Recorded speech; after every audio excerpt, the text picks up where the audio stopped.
What's up, and welcome to another episode of Gizmo Slip. Today, we've got an iPhone 11. We've got a bowl, which we're gonna fill with water. We're gonna put the iPhone 11 in there. And then we're gonna freeze it. Then we're gonna take it on top of a 5-story building and drop it and see what the frick happens. Is it gonna survive the freezing process? Is it gonna survive the drop test process? I have a lisp now, apparently.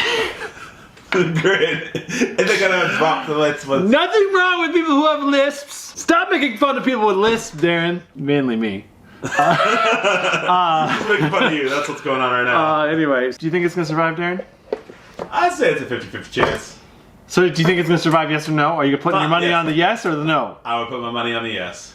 You're putting the money on the yes? I'm gonna go no. I don't know. Maybe this new iPhone 11 is gonna be better sealed and be more resilient to the freezing process. Honestly, I have no clue what's gonna happen today. Time to go fill this thing up with water, put it in the freezer, see what happens. It's gonna be freaking epic. Let's get started. Watcha. All right, so we're just gonna get turned on the water. This is a fully functioning iPhone 11. There's the iPhone. We're actually gonna turn it upside down to face the other way and turn the phone display off for now.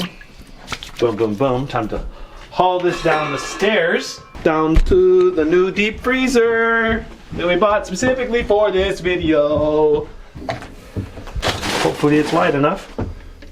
Looks pretty good. Okay, time to let it freeze.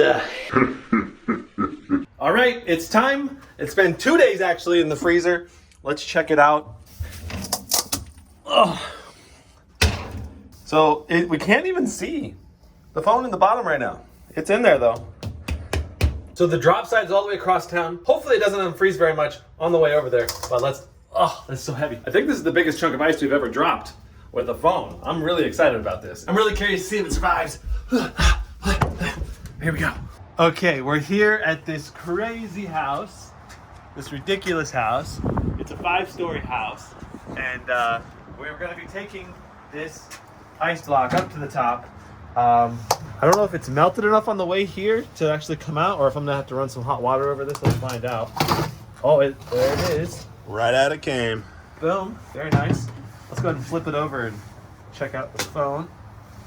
There's the phone. Oh man. That's in there good too. Like there's definitely a gap all the way around it. So that's a good sign. We've got 2 Phantom setups. So we've got this one for a wide angle. We got this one for a close angle, shooting at thousands and thousands of frames per second, slow motion. It's gonna be freaking awesome. Let's go drop this and find out what happens. All right, so to go to the top floor, boom, open the elevator.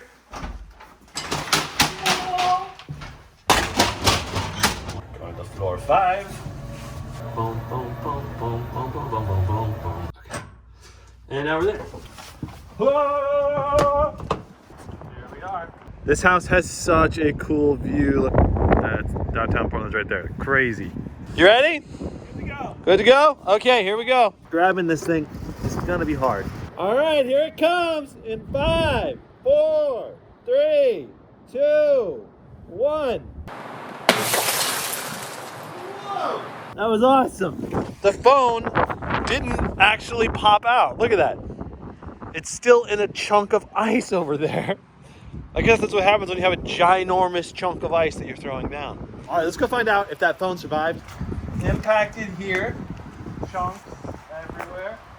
Phone chunk right here. Still in ice. That's pretty awesome. The glass does not look shattered on the front or the back. Can we bust it out of here? Awesome. The phone looks good, but the question is, did it survive? Let's try turning on. Let's see what happens. Nothing. No response. Oh, there's a symbol. There's a symbol. Plug it in. It wants power. This phone is extremely cold because it's just in a block of ice. And lithium-ion batteries reduce their capacity when they're cold. So I'm thinking if we just cuddle it for a little while, it'll come back to life. Because then the lithium-ion battery will be warmer and be able to put out more juice in the battery, if that makes sense. So. How wholesome. Here comes that freaking block of ice. Let's find out what this looks like in slow motion. Boom and wow. The chunk of ice held together way better than normal on the initial impact, and it wasn't until the whip down hit it actually exploded apart like a giant ice glacier. I don't know. Check it out. You can totally see the iPhone in the giant ice chunk flying away. That is awesome. Let's go find out if that iPhone survived. Here we go. It's the moment of truth. I've had it in my pocket now for several minutes, warming it up. Let's check it out. Try to turn it on. It's working! It's working! This thing survived being frozen for like 2 days and then dropped off of a freaking building. I'm really impressed. Good job, Apple. You've made yourself a freezing proof phone. Giant thumbs up. Were you right? Let me know in the comments down below. That's it for this episode of Gizmo Step. If you enjoyed it, be sure to hit that like button. If you want to see more wacky durability tests, smartphone reviews, and just tech durability tests, wacky inflatable two-arm. Wacky inflatable two-arm crew, buy our cars today. See you in the next one.